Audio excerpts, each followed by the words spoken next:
We got a great show coming up for you today. We dive back in, re-examining Kevin Durant's closing minutes from the Cleveland Cavs game, where we were a little surprised to find out he was participating. And then from there, we look at minutes shares for the season for the two superstars and maybe some alarming trends early in the year, plus the overall goals for the Brooklyn Nets, the responsibility of this coaching staff, and how you navigate a long 82-game season, knowing all of the pitfalls and speed bumps that were set out in front of this team before the year even began, Doug.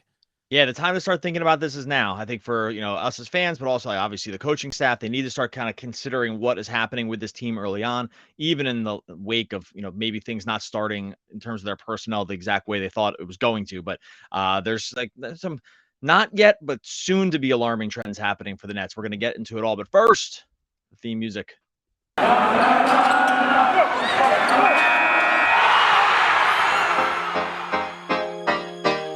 You are Locked On Nets, your daily Brooklyn Nets podcast. Part of the Locked On Podcast Network, your team every day.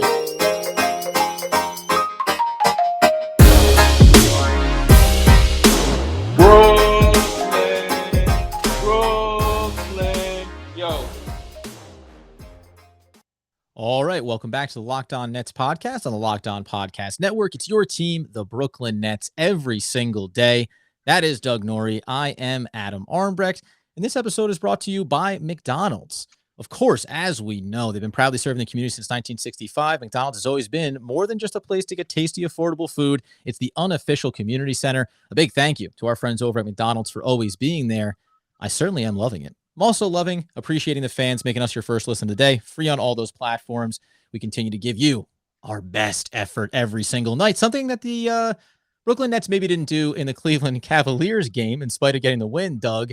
And on a little bit of perspective, as we get into our Mailbag Friday episode, there's actually some maybe even more important things to examine coming out of that game. Yeah, we talked about this yesterday on the podcast, and go back and get our post game if you want to. But it was obviously not you're not going to put this win in the resume at the end of the season as best played games against the Cavs, and so it's a W. You get it. Okay, moving on to the next day. But it had us yesterday thinking about what the Nets sort of goals should be right now. And you mentioned like 10-10. If they had been 10-10, like, we'd be worried. Like, what should they be focused on this season? And then we did have someone reach out. We had a bunch of people put in questions this week, but I think the one that kind of got us our brains churning the most was from Sammy Salzman. Sent you us a message, a listener. So hey, Sammy, thanks for sending this out. We'll go ahead and read what he said, and then we can respond to it a little bit, because I think it actually leads into a larger discussion of sort of about like where the Nets are at this, or you can even paraphrase it, like where the Nets are at this point in the season.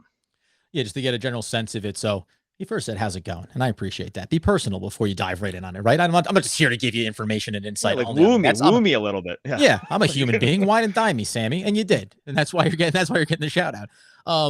So you're saying, comes through, watched the game last night, but he asked, did you notice how Kevin Durant during the last few minutes of the game, standing in the corner on the offense, not moving, not joining the team in the huddle during the timeout, and then taking himself out of the game with just a few seconds left, and essentially just walking off the court, and he couldn't really find anything online in the post game as far as that perspective. So you went back and actually redove in on the last 5 minutes or so of this game and tried to focus in on Kevin Durant.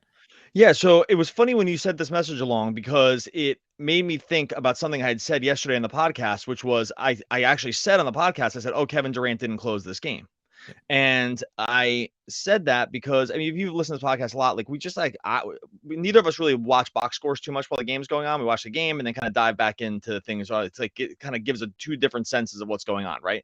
And in my mind, I had the notes because I was like, okay, they're closing with James Johnson, LaMarcus Aldridge, Harden, and Patty Mills, and that's the group. And I was like, oh, Durant's not on the court. So, and I kind of just then started watching the game again and never filled in the final fifth piece. So when Sammy sent this along, I was thinking, wait a second, Durant didn't close this game, right? But he did close the game, and Sammy's correct in this assessment, because in going back and watching the last 5 minutes of the game, or really the last 4 minutes is what I end up doing. This assessment is totally correct. Durant, to the point where I think the part where I actually checked into this idea about what they were closing with was because and omitted him was, and I'll go through the sequences in a second, but Yeah. was because there was multiple occasions on this last 4 minutes where he was so out of the play that he was not even on camera. Like he was there was 2 times where he was near side 3-point corner or near side corner where he's so deep, like he's like basically off the court and off camera. So you could be confused and say, "Oh, Kevin Durant's not." He's, you see him defensively and stuff, but that's where my mistake. Look, it happens sometimes. That's where my eyes fooled me during this time, and this is why I said this yesterday. And I'm go back, and that's my bad. It was kind of it was an off the cuff remark about something else, but it really like this. I'm actually wondering if there is like something to not concern, but this is I'll go through in a second. But like, are we like and when talking about it, is there cause concern? And then I'll go through some of the reasons why maybe. Yeah, I want to get to the sequences, but when you're Kevin Durant, to your point, not to justify not noticing it, but it's like when Kevin Durant's on the court, he's on the court. The ball's in his hand. He's actively a part of whatever you're executing. It's hard to be on the court and not be noticed.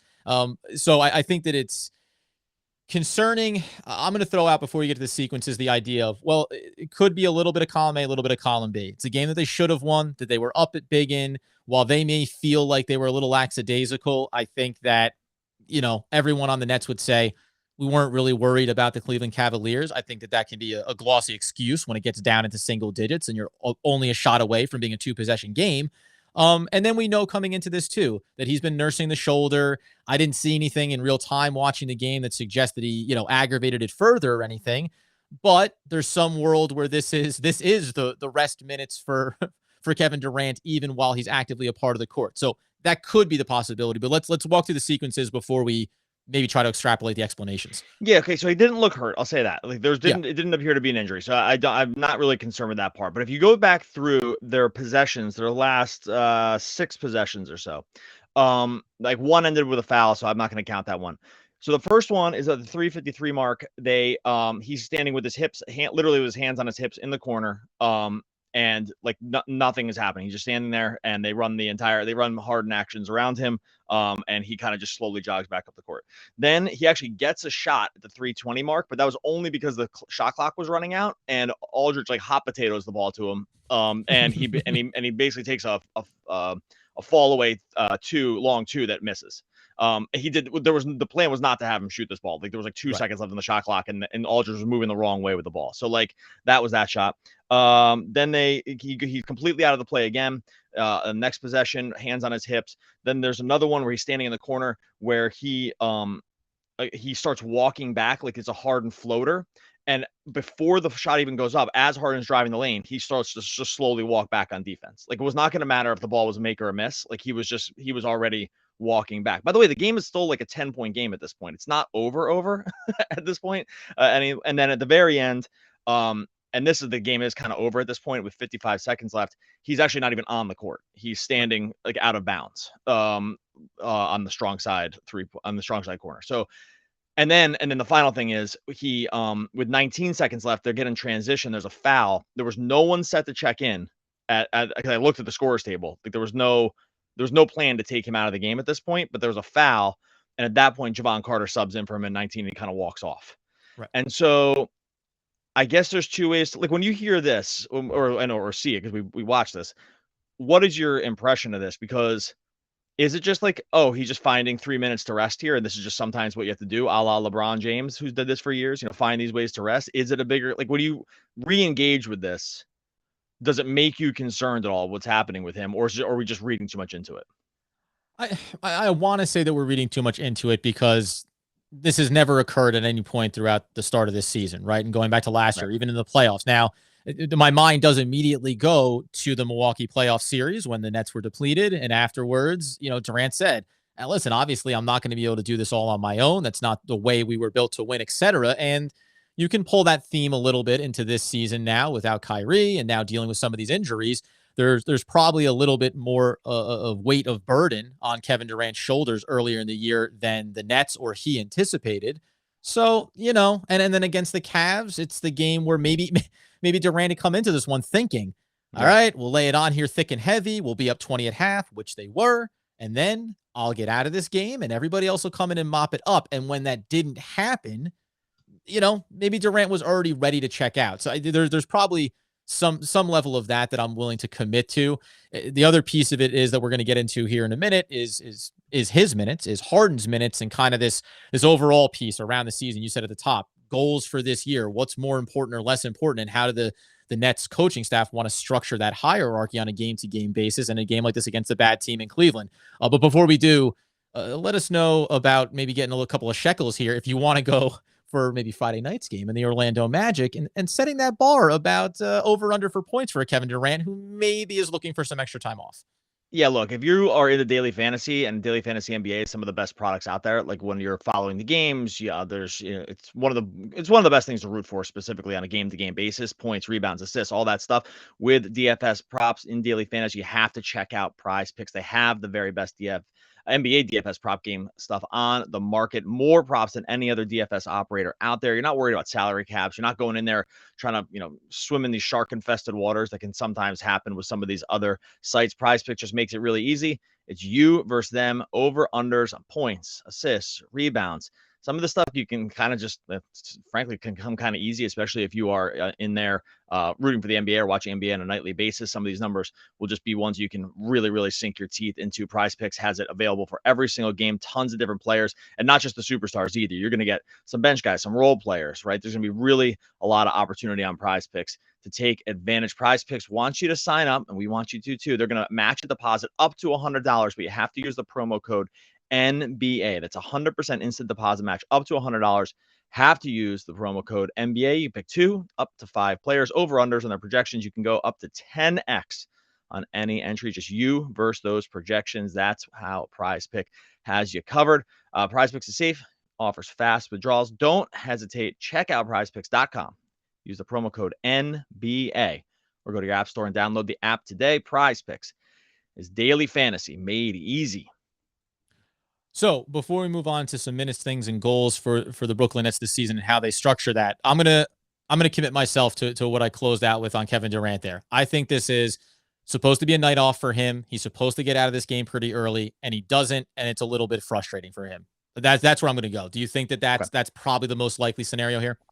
Probably, yeah. I think that this is they're at a point in the season. It's a back-to-back.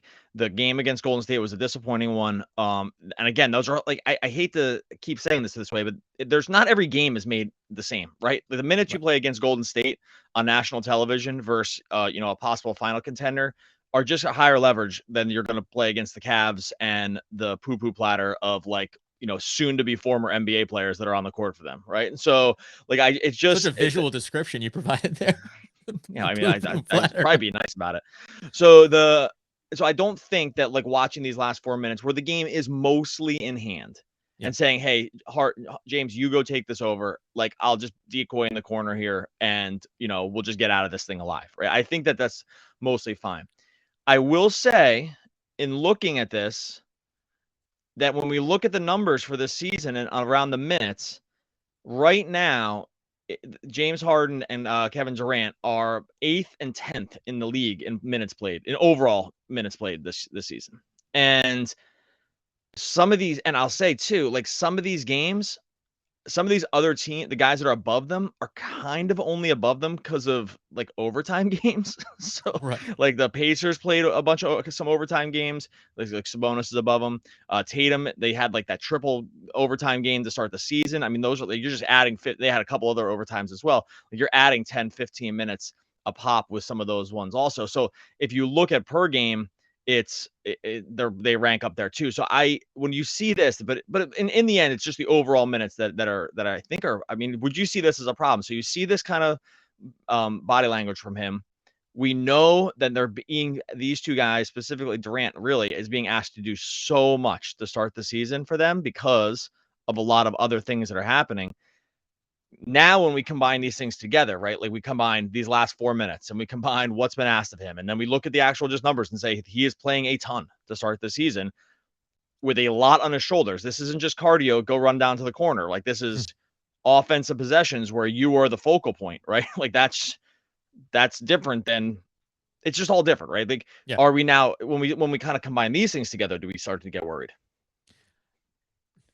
I still want to say no. But it's because Kevin Durant, we talked about it coming out of last season, goes and plays for Team USA, wants to get right back in. This guy wants to play, because I was going to throw back the question of, do you think he's frustrated with his teammates, for not being able to bury the Cavs so he could have a rest, or with the coaching staff because they're not going deeper into the bench potentially? But to start the year, or when he's had little injuries, you would assume that if you're Steve Nash, when he tweaks his shoulder, however minor that may be, he goes, hey, you want a couple games off? Like, there's no way that the Nets are looking at it and saying, oof, boy, we got to have you out there. We got to push you.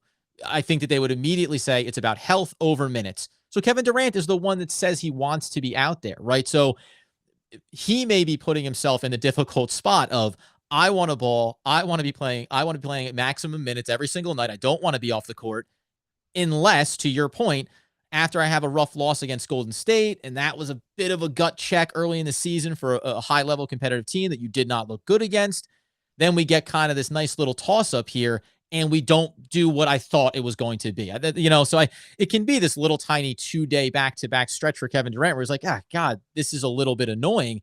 Out of the two, when you mentioned him and James Harden, in their minutes, the James Harden minutes are almost a little interesting to me, because here is a guy that we've said needs to ramp himself back up over the start of the year. But I don't know if I meant top 10 in minutes in the league, ramp him back up off the hamstring. I think he's the guy you'd actually like to be a little more progressive over the course of the season. I would think that he'd be farther down that list than higher, even knowing that he needs to ramp himself back up. Yeah, and just real quick too, in terms of just minutes per game, it is lower. I want to make very clear, just in case I didn't say it clearly enough. I'm talking about raw total minutes, right? Total minutes. The minutes per game are somewhere in the 30th range, right? Because they started the season with that opening night game. Like, they're a game or two ahead of some of these other teams, right? And some of these other teams, these guys have just sat out minutes because, some of the guys just missed games. Like, some of these just rested, or they've had little injuries. So not everyone. Like, this is the other thing, they played. The reason they have so many minutes is because they played every single game so far. A lot of these other guys have just missed a game here or there, right? So, it dives down to 30th, which is still probably not as alarming, except that in the end, the minutes all add up. So, the minutes it's not the per game minutes that matter. It's actually just the total minutes that matter. Because you could average one game and you play all 48 and then don't play the rest of the season. I think we would count that differently than someone that played every single game, all 48. Obviously, it's way worse, even though the average ends up being the same, but the raw number. So anyway, to your original point around Harden, yeah, I agree with you that he's always been a huge minutes guy. Harden has, even in almost every stop, right? He's played tons and tons of minutes, and so you're kind of used to that happening with him. And you're right, we talked about ramping up and conditioning, and he wasn't able to do that. And he's going to play, playing his way into shape here because of the hamstring, which looks fine, right? Like, he's not injured. They're playing him. And at some point, I guess the point here is, and because we're going to talk about goals, the goals have to be, they have to start playing less. They just can't. The season's too long. We talked about this last year too, and look what happened. We talked about they were hurt a lot of the season, and then they were hurt at the worst possible times, right? Yeah. The Durant wasn't, but I think the goals, it has to be, they have to start finding ways. And frankly, the way the season is shaken out so far, it's really kind of impossible unless you're just looking to punt games. They just don't have, and I guess we should talk about that next, but the goal, I mean, wouldn't you say the goals have to be to start playing less? It feels to me there's no other way around it. Yeah, well, and this goes back to what we talked about, the record, right? And you said, well, if they were 10-10 through 20 games, I wouldn't be concerned. It's to this point. What is the goal? What is the season goal? I know that there are a lot of things to figure out. There are a lot of new pieces. Yes, you do need to get to that place, but when does it matter most? To check those boxes. Can you get enough reps in practice with these guys? Can you say right now, LaMarcus Aldridge, we know what his function is. We know what he's really good at. We know when there's going to be difficult matchups for him. We've checked that box. I'll even throw in Blake Griffin. We were talking about, he just looks tired, right? He looked a little bit frustrated about things. It's a different degree and level, but it could also be, man, I'm out here in these games taking a pounding, and when we get the wins, all right, I'll take that lump and I'll live with it because that's the result we're going for. But when I sacrifice my body in blowout losses, that kind of wears on me a little bit too. So when do these minutes matter most? They matter most at the end of the year. They matter most in the playoffs. And we'll get in underneath the season goals has to be, what is the coaching staff looking to accomplish here? Because you do have to find some level of balance around, yes, we need continuity. We need to figure out how all these pieces fit together and make sure that we're still going to be scheduling rest, because I think it would be to the detriment of the team overall if you said, we're going to go out the gate here.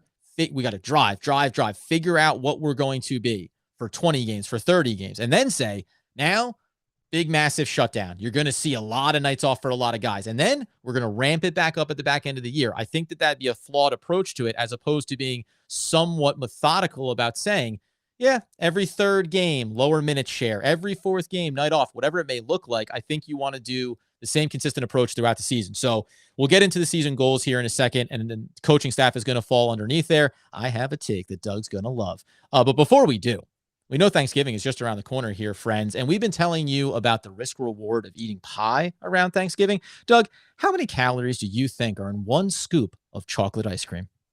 797 and a half. It's nice, and the half was pretty sharp there, but it's 140. So if you sit down at the table and no one's sitting there with a little baby scoop of ice cream, you're going to grab two. That's almost 300 calories for having a little dessert. Why not reach yourself out for a Built Bar, friends? It's covered in 100% chocolate, by the way, and it only has 4 grams of sugar and plenty of protein in it and just 130 calories. This is the kind of thing that you slide out there across the table and you got relatives calling the next day, hey, buddy, my pants still fit. There you go. Bring some cheer to the holiday season. Low calorie, low carb, low fat, high protein. As I said, covered in 100% real chocolate. It's a great option for when you're hungry, but you don't want to risk the carbs. You can head over to built.com right now and use promo code LOCKED15, where you're going to be seeing Black Friday events happening with surprises all month long over on the website. 15% off on your order with that promo code LOCKED15 over at built.com. So I'm starting to, off of last episode and last couple episodes where you've had some concerns or taken some issue with some of the things that Steve Nash and the coaching staff have done. Let's talk about the season goals. What should be the agenda here? And obviously playoffs, deep run, all that stuff, and maybe minutes reduction for the stars has to be number one right there. Do you think that this coaching staff, with everything they've had to deal with, is maybe missing the mark on some of the decisions they've had early in the season? Well, I think a little bit. I think they've been put in this impossible spot where the Kyrie thing is, these are all the things that sort of add up, right?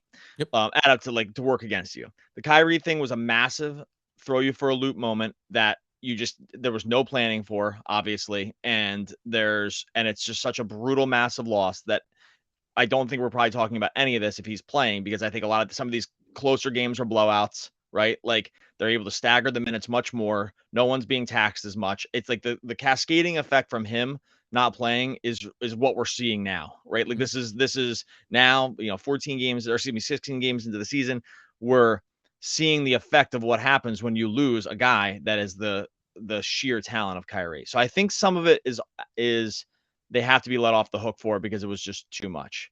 Mm-hmm. But I think that maybe some of the in the moment shifting on the fly stuff also hasn't been that great either. And because I think they're just pressed into this spot of wanting to win, and the guys want to play. Like, these guys are never going to say they want to take off, by the way. It's like, the players are never going to come and be like, or rarely going to come and say, I don't want to play.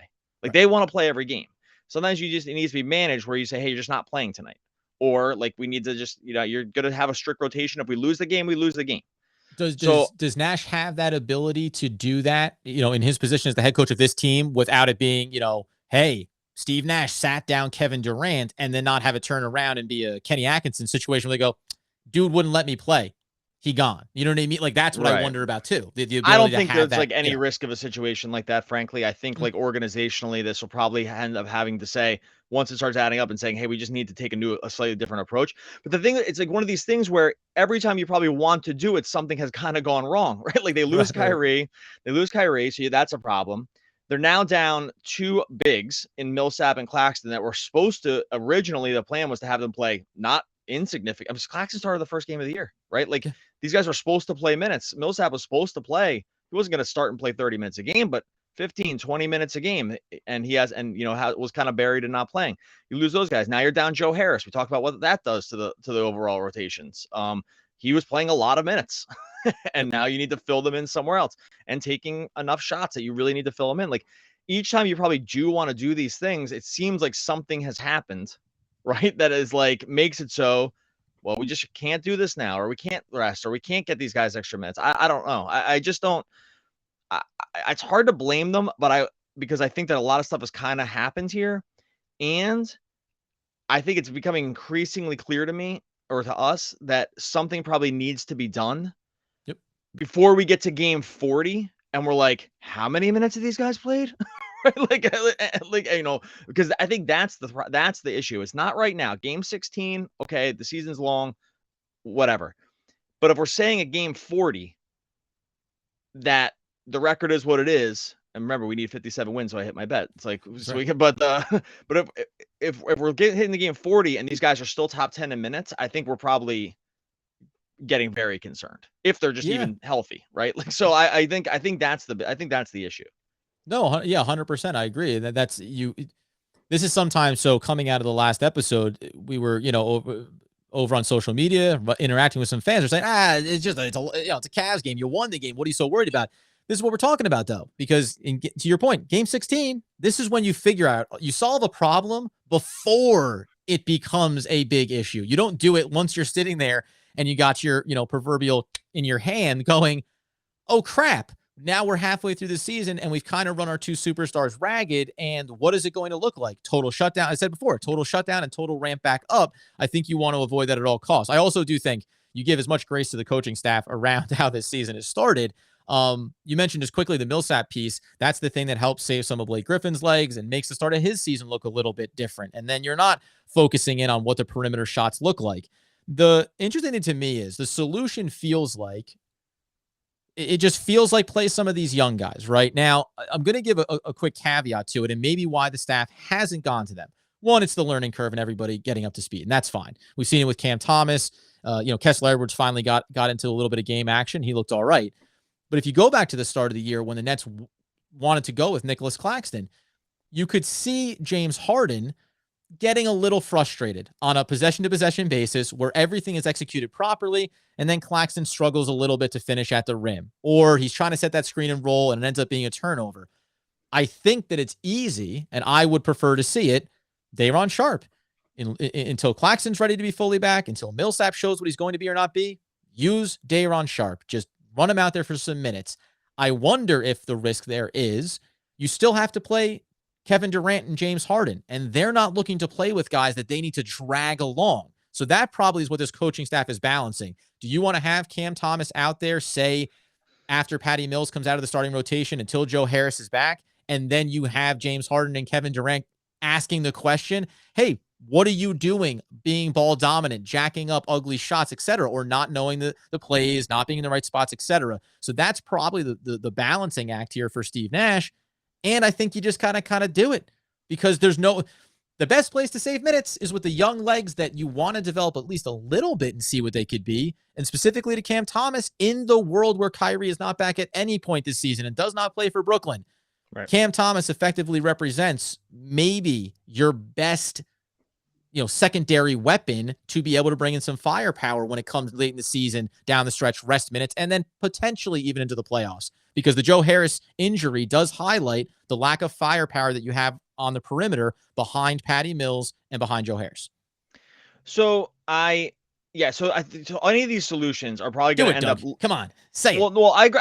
I think I mostly agree. I'm gonna caveat it by saying I think most of these solutions end up with it looking bad, right? Like it's going to look bad, and everyone, and there's a certain optics piece where you kind of just don't want things to look bad. Right? Mm-hmm. Like that's hard too, because you're serving a few different things that need to happen here, which is like to play competitive basketball. You need to, put out a good product for the fans. The NBA wants the stars to play as much as possible because that's where the bread is buttered. Like there's a lot of things that dovetail together here to make this like not the easiest thing and say, hey, we're just going to run Cam Thomas for 25 minutes a game, right? Because, or whatever, like I'm just making that scenario up. So I think that there's other factors here that factor in, because we went through this before. The NBA doesn't like want to see their guys rest in every back-to-back because of, like, these national games. So like, fans don't want that to happen. If you bought your one ticket for the year to go to Barclays and Kevin Durant sits the game, like, you will be pissed. I get, Yep. there's other things happening here. The fact that the rookies aren't playing is not weird at all to me. If you looked at basically just like the rest of the league in terms of where rookies around this draft slot are playing, like none of these guys are playing. And so like Bones Highland is like one of the few guys in the 20s around pick, where Cam Thomas went, he went 27, that has seen any minutes. And even those were like not that many. Yeah. Garuba played a little bit, and his big contribution was getting the ball dribbled through his legs by Chris Paul, and that turned into a highlight reel. So like, which by the way, I loved Garuba coming out, and I saw that, and I was like, he's a rookie, but come on, man, that's not.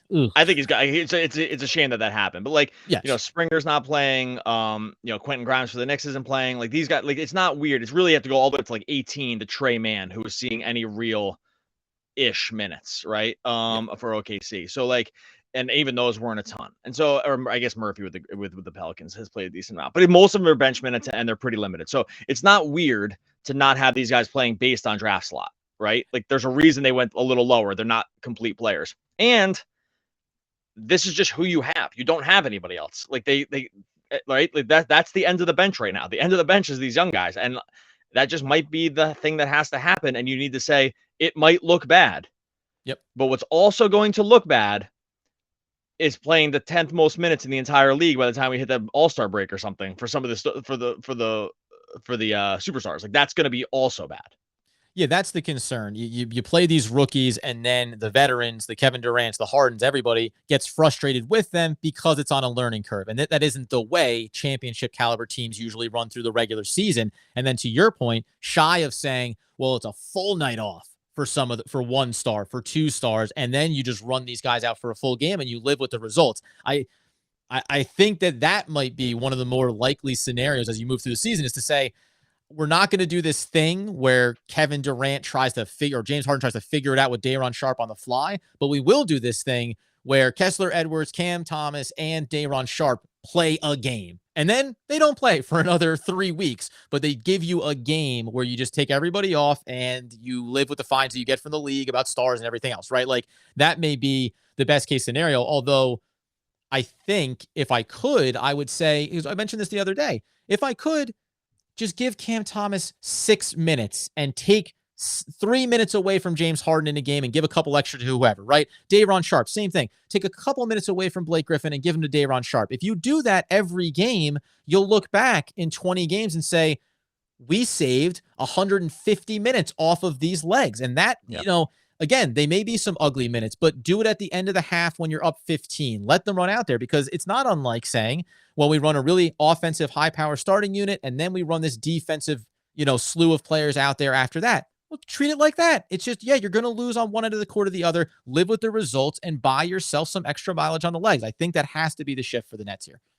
Yeah, I agree. And some of this will be able to hopefully bear itself out with the schedule a little bit, because they get Orlando and then they get Cleveland again, who still might be down, but then they go through a pretty kind of tough stretch to get Boston, then Phoenix, then New York. Like, and those are all national TV. Actually, really, starting with Cleveland, they're all in some form or fashion national TV games, whether it be ESPN, TNT, or NBA TV. So like, it's probably just not going to happen for those games, right? And so, and you don't want to rest them. You don't want to rest them against some of these other, real contender types. And then you get Minnesota and Chicago. And I'm not going to read the whole schedule, but the run here is not going to lend itself to rest. Like, this is the other problem. And so Orlando Magic, James Harden, Kevin Durant.